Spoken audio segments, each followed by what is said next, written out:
আসসালামু আলাইকুম। আমার নাম হাবিবা, আঙ্গো বাড়ি নোয়াখালী সোনাইমুড়ি।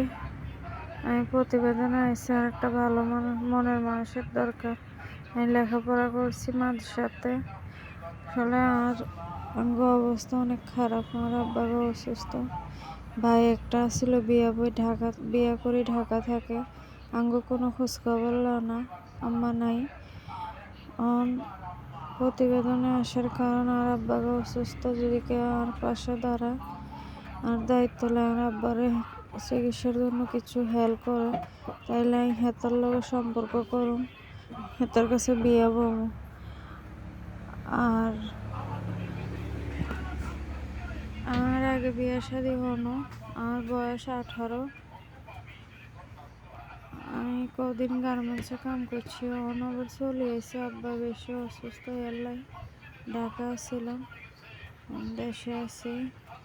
আর স্ক্রিনে দেওয়া ফটো, এটা মুখ ঢাকি দেওয়ার কারণ হচ্ছে আমি আসলে পর্দা করে চলতে চেষ্টা করি।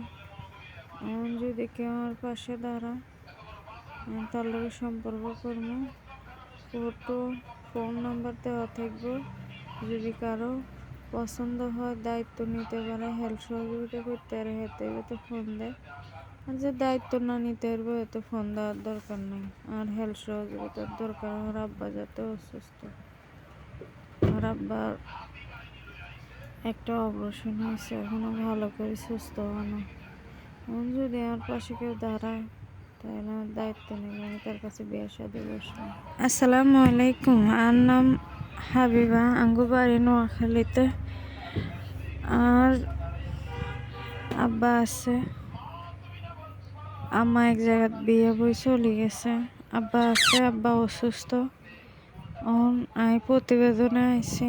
আর আসলে একটা মনের মানুষের দরকার। ভালো একটা মনের মানুষ পাইলে বিয়ে শাদী বসবো।